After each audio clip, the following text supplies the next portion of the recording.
Hopefully that stays. I doubt it, but I hope.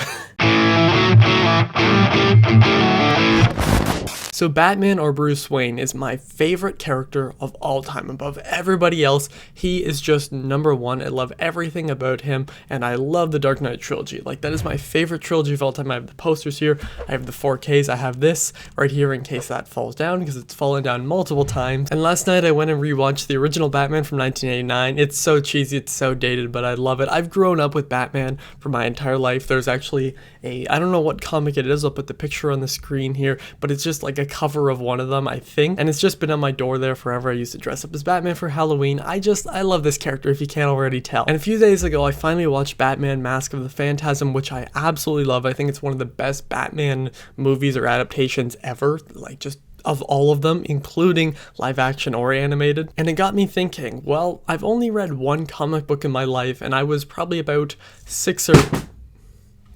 there it goes. And I was probably about 6 or 7 years old, and that was some like Spider-Man, Wolverine combination. Actually, I have it. I'll go grab it. Whatever this is, I'm not sure where this falls in. I don't even know why I have this, but I was like, okay, Batman is my favorite character of all time, and I've heard a lot of the comics are some of the best ever. Why not give him a try? So I went to my library site and looked up Batman and just saw what comics they had, and looked up also on Google what are the best Batman comics to start with, and I found Batman Year One as like the starter piece, which makes sense because it's Bruce Wayne's first year as Batman. It's not really an origin story, but it tells like the first year of him stopping crime, and I really wanted to review it because I loved it. I know this is like the longest intro of all time, but I really want to talk about it in full spoilers. So there's your warning. I read this all in one sitting. It took me just over an hour, and I have a lot to say about it, so if you haven't seen it, click off and go read it because it is incredible. So I didn't really know what to expect when going into it. I'd heard it would be good, but I was like, I haven't read a comic book since I was like 6 or 7 years old, so I wasn't sure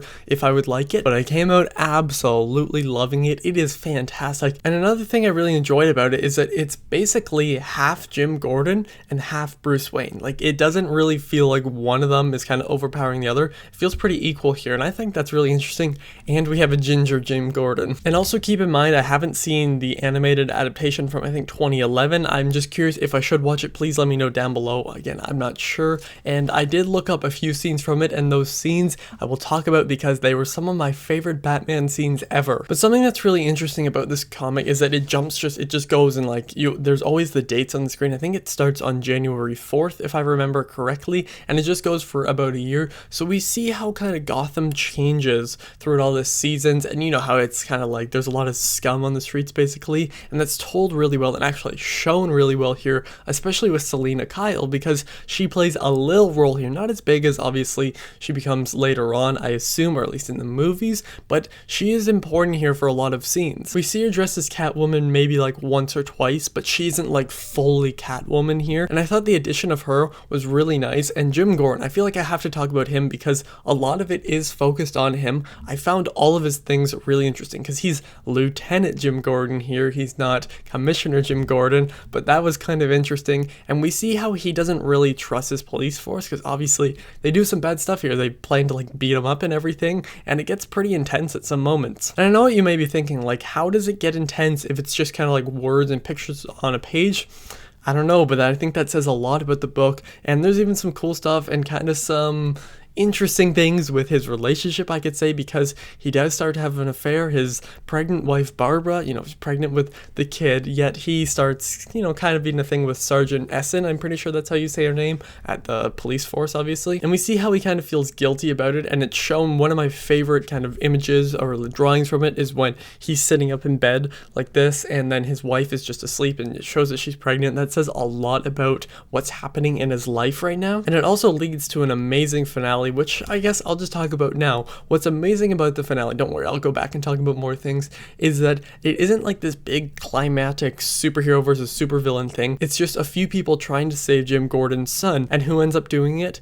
Bruce Wayne, not Batman. Well, technically Batman, but he doesn't have his mask on. But it's good because Jim Gordon doesn't have the glasses on. And in one of the last lines, he says, yeah, you know, I'm practically blind without my glasses, right? Because Bruce Wayne saves him, but he doesn't have his mask on. Like, Batman saves him, doesn't have his mask on, so easily could have given away his identity to Jim Gordon, but he doesn't see him, and it's amazing. It's like, you'd expect this big climactic finale for like the start of Batman. Obviously, there had been Batman comics for decades and decades before, but this is like his first year stopping crime, and the first kind of massive thing he does is save someone's son.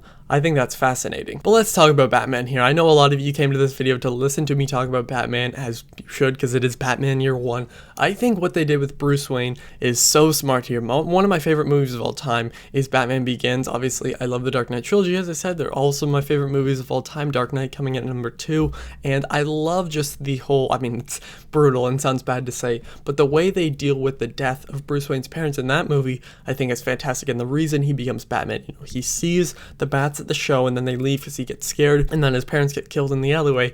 It's brutal and it feels so real. But in this book, what happens is his parents do get killed after they see the Mask of Zorro, but there's no relations with the bats until one of my favorite scenes here, one of the best Batman scenes of all time, and I'm gonna read it out to you. So in this scene, Bruce Wayne is kind of questioning what he's gonna do. How is he supposed to make them afraid of him? And he says this: "Father, I'm afraid I may have to die tonight. I've tried to be patient, I've tried to wait, but I have to know. How, Father? How do I do it? What do I do to make them afraid? If I ring this bell, Alfred will come. He can stop the bleeding in time. Another of your gifts to me, Father. I have wealth. The family manor rests above a huge cave that will be the perfect headquarters, even a butler with training in combat medicine. Yes, Father, I have everything but patience. I'd rather die than wait another hour. I have waited 18 years. 18 years since Zorro, the Mask of Zorro. Since the walk that night, and that man with the frightened hollow eyes and a voice like glass being crushed. Since all sense left my life. Without a warning, it comes, crashing through the window of your study and mine. I have seen it before somewhere. It frightened me as a boy. Frightened me. Yes, Father. I shall become a bat." That is utterly perfect, and then it cuts to this amazing picture of him finally in the suit. I think that is just one of the best Batman moments of all time, because it has a different take on how he decides to become Batman. Out of everything, Batman, and I think it is just utterly perfect. And since we're on the topic of scenes that really stood out to me, my other favorite scene is this one here. "You can never escape me. Bullets don't harm me. Nothing harms me. But I know pain. I know pain. Sometimes I share it with someone like you." Right there, that says so much about the character and what he is becoming. He's showing that, yeah, you can't really hurt the guy physically, but mentally, he knows a lot. Again, he's lost so much in life, and I think that's what makes Batman so interesting, because he's a character that seems like he has everything. He has the wealth, you know, he has a massive house, Wayne Manor, he has everything, he has the cars, he has like the looks, he has everything, he gets all the women that he wants, he has all of that, but really, he's broken inside, and that's what's always the most interesting to me. I love characters that seem like they have everything, but deep down they're broken, even for people too. There's a lot like that, and I think that that's what makes Batman my favorite character, and he's Batman, he's badass. There are amazing fight scenes here, some where he's not even like dressed as Batman. There's one scene where he disguises himself as a thug and then he kind of gets beaten up, but still, it's so interesting, and that's what I really loved about it. Again, as I said, it took me just slightly over an hour to read, and there were a few things here, like, I don't know if this is what most comic books do. I feel like I might just get used to this,